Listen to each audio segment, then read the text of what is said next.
Buenas tardes para todos. Mi grupo está compuesto por Camila Ayala, Sebastián Zambrano, Alexandra Lozano y quien les habla, Ana María Rodríguez. El día de hoy les venimos a hablar sobre el giro a la izquierda en América Latina y posteriormente pasaremos a realizar el análisis por región.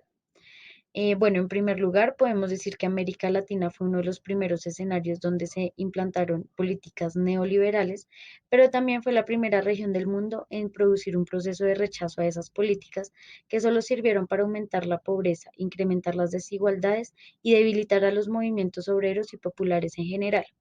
Fue en nuestro continente donde comenzó la creación de las fuerzas progresistas y de izquierda después del derrumbe del socialismo en Europa del Este y de la Unión Soviética.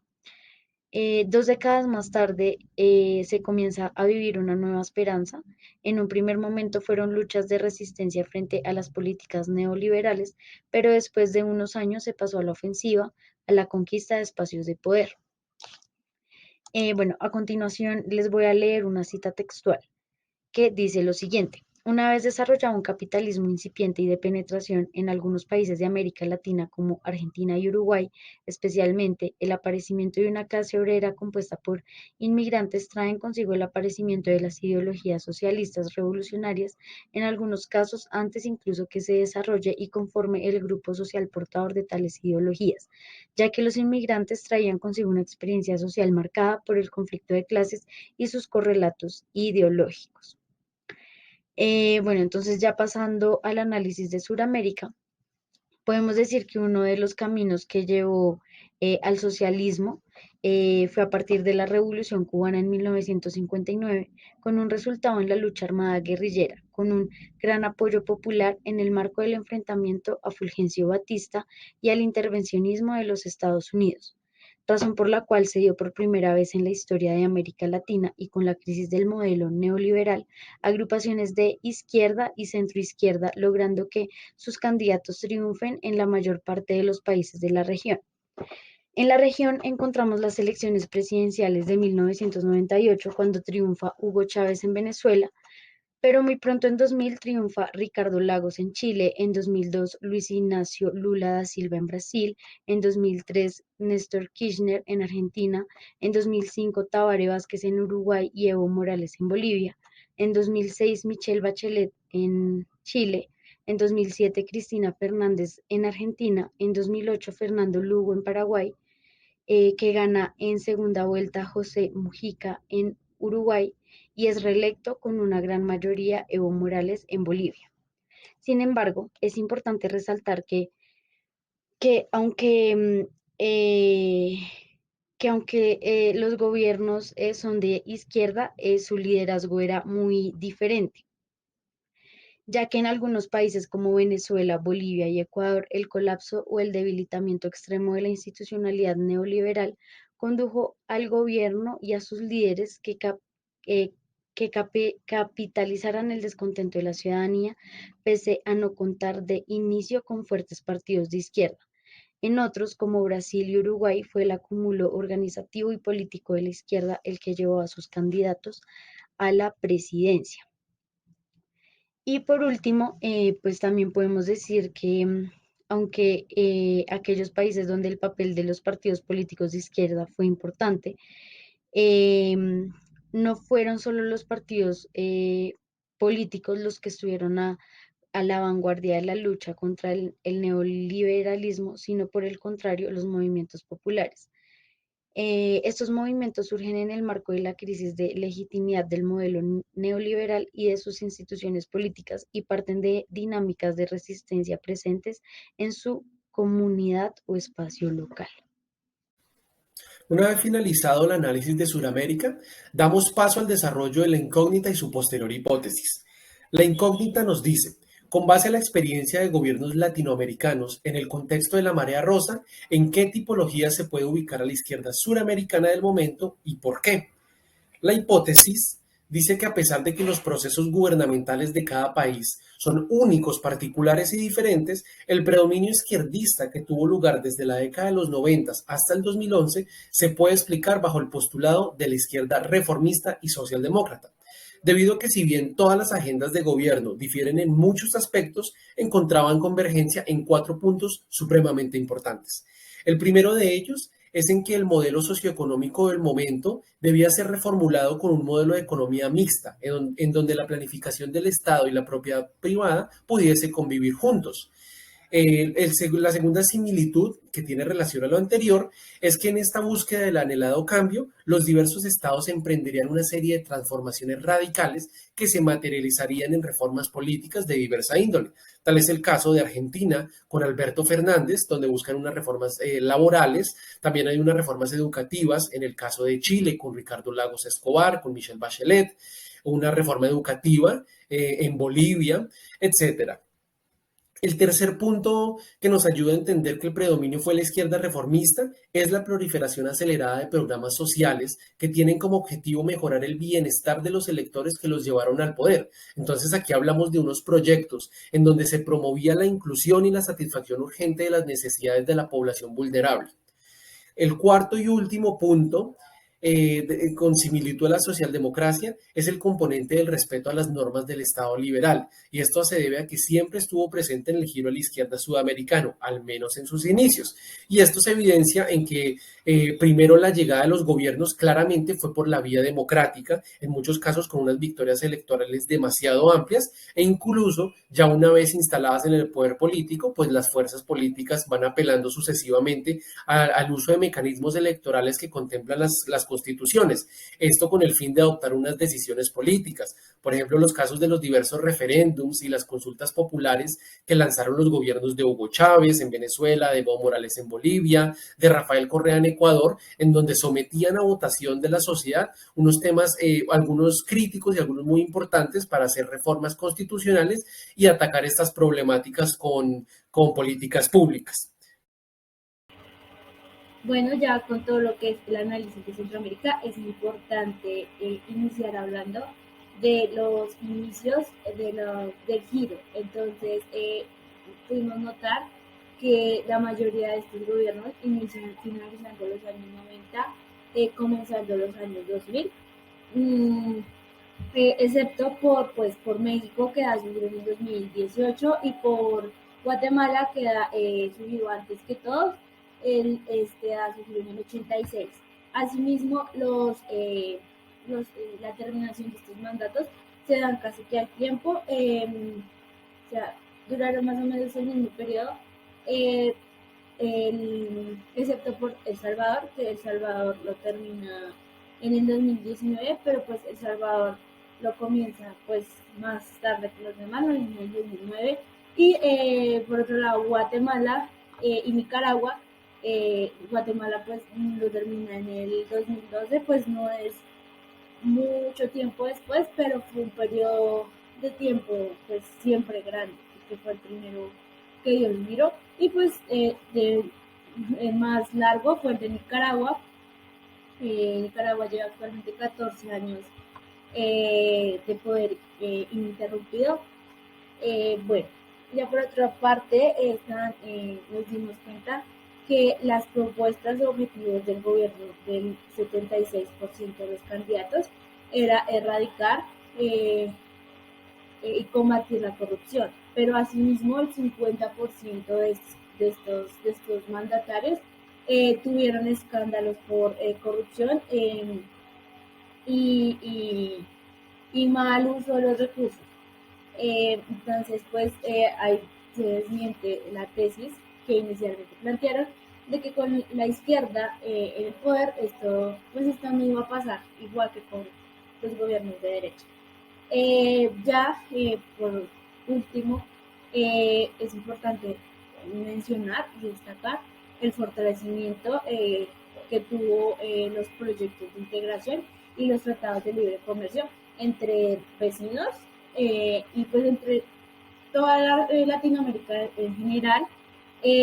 Estos mandatarios pues abogaban un poco más por la integración entre todos. Unos que destacaron más fueron Ortega en Nicaragua, Zelaya en Honduras, Colón en Guatemala y Briceño en Belice. Ellos fueron un poco más un poco más notorias sus intereses por un bloque. Esto se puede relacionar porque pues no querían, por decirlo de alguna manera, tener injerencia ni depender de Estados Unidos. También que crecieran sus economías sin que se vieran, digamos que, sin que los intereses de Estados Unidos se pusieran antes que pues los intereses de los mismos países.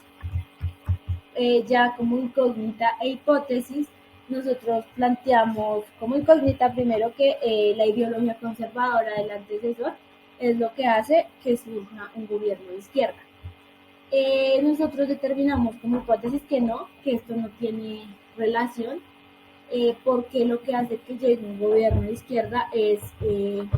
varios problemáticas sociales como pobreza, desigualdad, represión, entre otras problemáticas. Otro aspecto que hace más probable que surja un gobierno de izquierda son las revoluciones, pero las revoluciones son inspiradas pues por estas mismas variantes que acabo de mencionar, mm, aunque pues no se puede obviar el hecho de que independientemente de la ideología, si un mandato tuvo pues unos resultados muy malos o hubo un mal desempeño por parte de ese gobierno, el pueblo va a tender a elegir por la ideología opuesta. Pero pues en sí, la ideología no tendría nada que ver, sería más como el desempeño del mandatario durante su periodo de gobierno. Bueno, en cuanto a la región del Caribe, pudimos analizar que los primeros países de la región en tener un gobierno de izquierda fueron Jamaica con Norman Mission Manley, que tuvo dos periodos presidenciales, el primero de 1972 a 1980 y el segundo de 1989 a 1992, que buscaba el bienestar de la población y la protección de los intereses de Jamaica. También se encuentra Cuba con Fidel Castro de 1976 al 2008, el cual quería derrocar la dictadura de Fulgencio Bautista y también mejorar la calidad de vida, la educación, la salud y la economía del país. Bueno, por otra parte, también se pudo evidenciar que solo tres de los países de la región tienen un presidente de izquierda que se encuentra actualmente en el gobierno. Entre ellos está Cuba con Miguel Díaz-Canel, Costa Rica con Carlos Alvarado y Haití con Ariel Henry, que iniciaron su mandato en 2018 y lo finalizaron este año, pero también se debe exceptuar Haití ya que su periodo presidencial inicia este año a causa del asesinato del presidente Jovenel Moïse y también podemos destacar que dentro de las principales estrategias que utilizaron los mandatarios para poder llegar al poder, se encuentra el apoyo que recibieron de presidentes anteriores, el acaparamiento de medios de comunicación como lo son la radio y la televisión para poder realizar la propaganda de su mandato y también varias propuestas con las que lograron convencer a los ciudadanos. En cuanto a la incógnita que realizamos para la región del Caribe, fue por qué en Puerto Rico no se dio ningún gobierno de izquierda desde 1990 hasta la actualidad. La hipótesis que planteamos es que cada uno de los países de la región del Caribe tuvo por lo menos un gobierno de izquierda, exceptuando Puerto Rico, ya que este fue el único estado de la región que no tuvo un gobierno de izquierda desde 1990 hasta la actualidad, ya que este era considerado como un estado libre, asociado al bipartidismo y al neoliberalismo. Pero también cabe destacar que sí han existido varios partidos políticos de izquierda que hacen frente a la derecha, que están ubicados en el Senado. Entre ellos se encuentra el Partido Independentista Puertorriqueño y el Movimiento Victoria Ciudadana, que estos son apoyados por muchos ciudadanos por sus ideales, como es el mantenimiento del status quo y la plena independencia del país. Pero estos no han llegado al poder sencillamente porque Puerto Rico es un país que es un territorio no incorporado en el que Estados Unidos tiene la soberanía sobre este país, pero no forma parte del territorio nacional. Esto hace que pueda influenciar en gran parte las decisiones que se toman en Puerto Rico para así poder beneficiarse y también aportar a la política estadounidense. Bueno, y en cuanto al gráfico a modo de conclusión, se puede decir que desde 1990 hasta la actualidad, el país que tiene más gobiernos de izquierda es República Dominicana con 4, y de ahí ya empiezan a descender. Está Haití, Cuba y Jamaica con 3 periodos de izquierda, Costa Rica con 2 y por último Puerto Rico, que no ha tenido ningún gobierno de izquierda. Para finalizar, damos paso al análisis general. Como se ha evidenciado en el proceder del trabajo, América Latina se ha visto inmersa en un giro contundente a la izquierda política. Desde la década de los 90, este proceso de transición se desencadenó como un efecto dominó, teniendo como primeros referentes a Rodrigo Borja Ceballos en Ecuador, a Patricio Aylwin Sácar en Chile, a Carlos Menem en Argentina, etc. Y desde entonces y hasta la actualidad se ha experimentado en la región la transición de nuevos regímenes que proponen cambios sustanciales, modelos económicos diferentes y un marcado enfoque social distinto a lo que la región estuvo acostumbrada con los mandatos de la derecha vanguardista.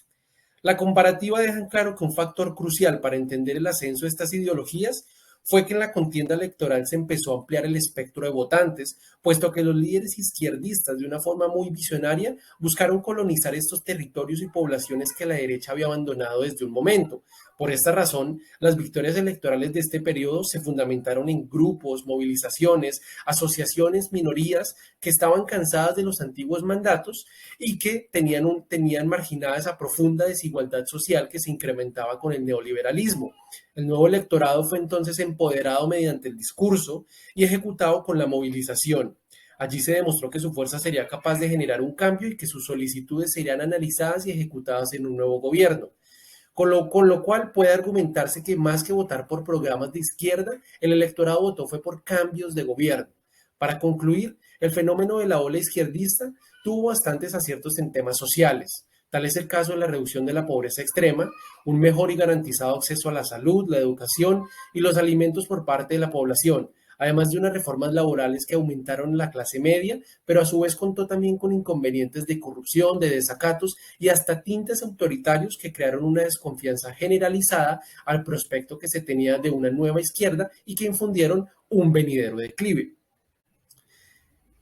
Con esto ya podemos plantear nuestra siguiente incógnita, que es ¿a qué se debe que el legado izquierdista pierda el liderazgo en la región, teniendo en cuenta que algunos de sus mandatos fueron muy populares?